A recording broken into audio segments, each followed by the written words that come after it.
and welcome back to the most amazing channel on the internet. I'm your host, Miss Rebecca Jane Felgate I, and today we are talking about the horrifying SCP Foundation once again. Why? Because you guys love a bit of world-ending chat. That's right, we're back once again for the Renegade Master, also known as the Scarlet King, and we are talking the top 10 scary SCP that could end the world part 3. Before I get into this, I want to hear whether or not you guys think that the Loch Ness Monster is an SCP, and are there other SCPs out there hiding in plain sight? Let me know in the comment section down below. Also, do go ahead and hit that thumbs up button and share this video with a pal whose life you want to ruin with an acute awareness of world-ending SCPs. Also, do check out the links in our description box to our most amazing Instagrams, and stick around to the end of the video to hear some comments from part 2 coming at you. Before we get balls deep into the world enders of the SCP Foundation, let's talk about SCP-2000 at number 10.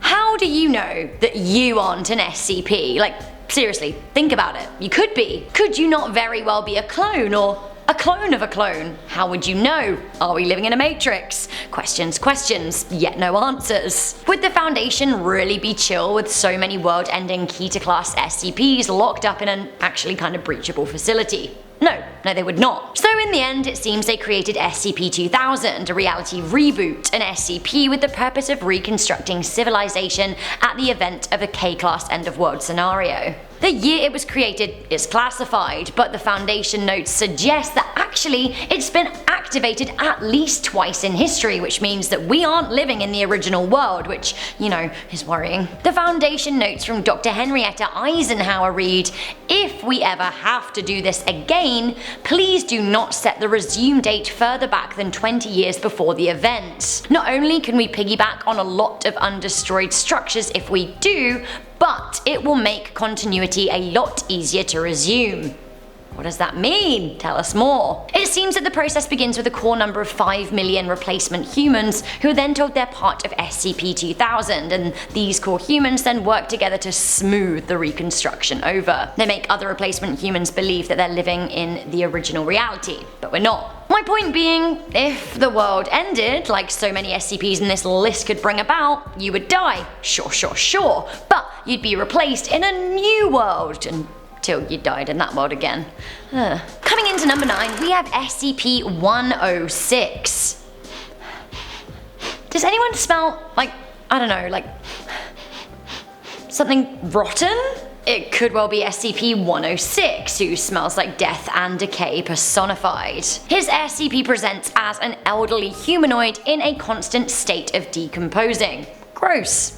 It literally looks like an old, rotting corpse, which I really don't want to see or smell, ever. 106 lays motionless for days and can hide in walls, floors, and other objects, waiting to strike. When it does strike, it goes after 10 to 25-year-olds mostly, damaging their internal organs so they can't escape.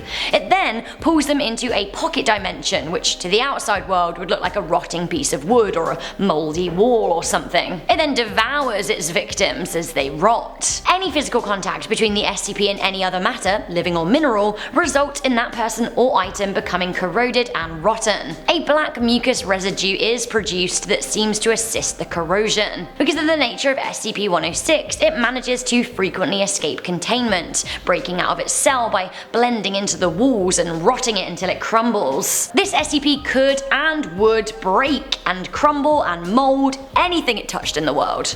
Ugh. I can't get on board with mold. I really can't. Coming in at number 8, we have SCP-3007. SCP-3007 is an info hazard, which means that just by knowing about it, it can destroy the world. SCP-3007 is in the Keter class, and according to the Foundation, a containment breach of it would likely result in an XK class end of the world scenario. Good, fun.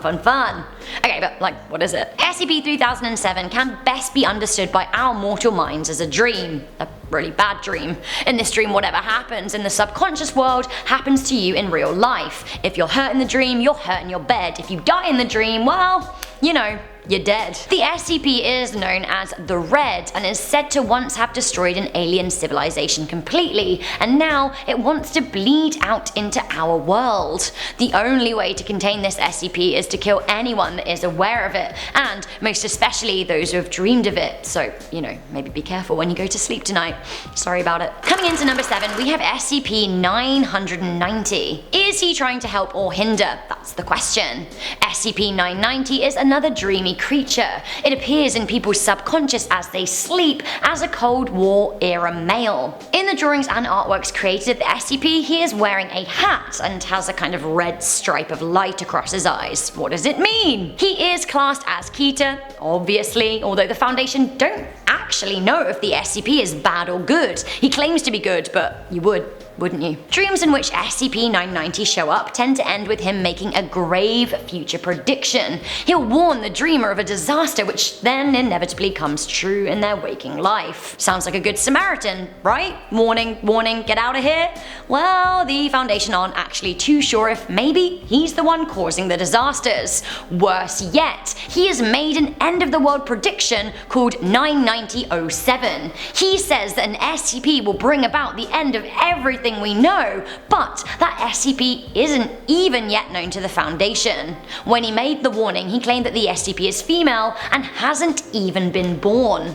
Remember the last part of this series? Well, some predicted it could be the child of SCP-2317. Coming into number 6, could this SCP end the world? Well, that really is the question, right? And as always, we really don't have too many answers, and I'm sorry about it.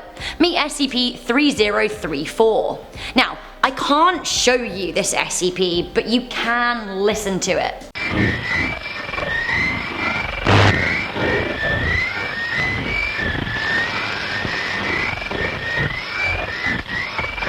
Okay, so what you're hearing is a broadcast of unknown origin that has been noted 627 times since 1964. The broadcasts occur at apparently random intervals. The shortest known gap was 2 weeks, but the longest was 6 months. Now, if it's heard, Foundation members who speak Russian must respond in the same frequency with the message, "All is well." Why?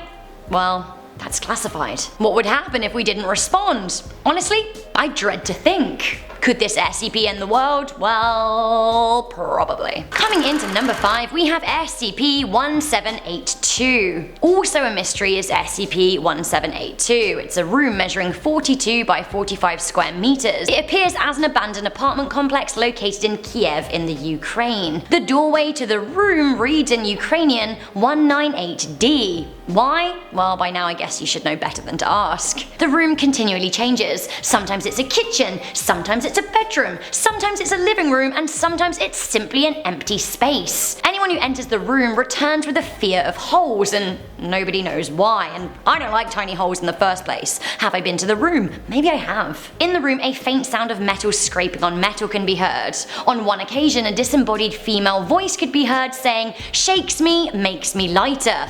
Curiouser and curiouser. Another time the room shifted and a man was being eaten alive by parrots without expressing any pain. What this room means and why it always changes is unknown, but the Foundation do not trust it. Neither do I. Tiny holes, once again. Ugh. Coming into number 4, we have SCP-409. SCP-409 is a large quartz crystal standing at 5 feet tall and 2 feet wide, so basically a crystal bigger than me. Big boy crystal. Shout out. The crystal is quarantined in a sealed granite container and it must never ever be opened. But if it was, then any single thing that comes into contact it would begin to crystallize. Oh, and if it's exposed to the air, the crystal will continue to grow and drop shards of smaller crystals that will also turn everything that touches it into, you guessed it, crystals. Unless you want your blood to crystallize, which I can imagine is a slow and painful death, I would stay away from this SCP. The only problem is you could touch one of its offspring crystals without even knowing it and meet your end anyway. At least the end of the world would be shiny, so, you know, there's a plus. Coming into number 3, we have SCP-682. SCP-682 has an omnicidal rage, making it a beastie that you don't want to mess with. It is a large reptile-like creature that literally wants to kill everything, but like, actually everything. In its reptile-y form, it gets energy from anything and everything it ingests. It will keep eating until it's stopped, and the more it eats, the more powerful it gets. The SCP is a master of escaping containment and has to be submerged in hydrochloric acid to stop it from breaking free, although it has escaped 6 times. Despite being partially corroded by acid, the SCP can regenerate, and again, it wants you to die. Coming into number 2, we have SCP-2.5.2.1. No, I haven't gone mental, I just can't say the name of it. This SCP is an info hazard and can only be described or discussed in visuals. Any attempt to write or speak about the SCP will result in it coming to get you. Which, by the looks of things, wouldn't be pretty. So as I can't really talk about it, let me show you some images from the Foundation notes. So here's a picture of the SCP, and to me, it looks like it's made up from whirls of old VHS tape. Remember those? Here's a diagram explaining in visuals how you must never write, save information, or talk about it. Ugh. If you do, something about sticky tape hands? I don't know. What are you making from this? It seems like it can also escape confinement really easily, but showing it images seems to baffle it. I don't know if you guys are keeping up with this, but just keep looking. I'm just gonna keep showing you more images and really hope for the best, as I can't talk about it for fear of it wrapping me up in tapey hands and stealing me away. Also, there may or may not be like a little bit of a rapey theme going on here. It has a heart eye when it goes in for attack, which, I don't know, there's a lot to interpret there, and I don't like it. Get your tapey, sticky hands away from me, sir. Get out of here. Finally, coming into number 1, we have When Day Breaks. Okay, I really don't like this SCP because, ugh, gooey, sicky, gross. It makes me feel very, very vomity. So the SCP is often known as SCP-001, but as we know, there are many SCP-001s. This one seems to be an absolute world-ending nightmare. When Day Breaks refers to an SCP in which the sun gets really hot, like really hot, way hotter than it is right now, meaning that everyone on Earth begins to slowly melt until they become a fleshy goop. Now you'd think that everyone would kind of be melted and fleshy and dead, but no, we stay alive. We kind of become these fleshy, goopy zombies. We're like sentient, fleshy goo, which is gross and creepy, and I need to stop thinking about it because, again, sick. But that isn't the grossest or the creepiest part. You see, it seems that the piles of sentient goo can band together to try and coax those who may be surviving by hiding in the shadows and staying out of the sun. Now they can bring them out of the sun, get them melted, and then, like, take them in as part of their ooze. I don't like it. I'm actually gonna say a hard no to being a melted flesh monster. Let's hope that day never breaks. So guys, that was that. Thank you for sticking around with this absolute beastie of a video. Before I go, I am gonna read some comments from part 2. You had a lot to say. Andrea Chan said SCP equals nightmares for days. I like them all, but I'm scared of them all. It's so hard. I agree with you, I feel the same. Very interesting, very, very scary, and I don't want to have a nightmare because it seems like the world ends in a lot of dreams. Mr. Koo the Rise said 333. Me, I'm reacting to the SCP. Begone, Satan! I feel ya, I really do. Finally, we had a comment from Budawama, who evaluated all of the SCP. They wrote 10, kinda hot, 9, cool, 8, terrifying, 7, awesome and slightly scary, 6, this guy sounds like he really blows, existentially terrifying at number 5, 4, very dark, 3, Beatles, man I don't trust him, 2, always love another reality, Planet Eaters though not so much, 1, it's your boy. Honestly, I wish scripting a top 10 video was that easy, you really summed it up. I loved it.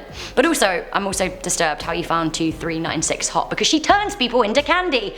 Not ideal. Okay, I need to get out of here. Thank you guys for watching this video. Please do leave a thumbs up and share it with a friend. I'm your host, Rebecca Felgate. I'll see you soon. Bye!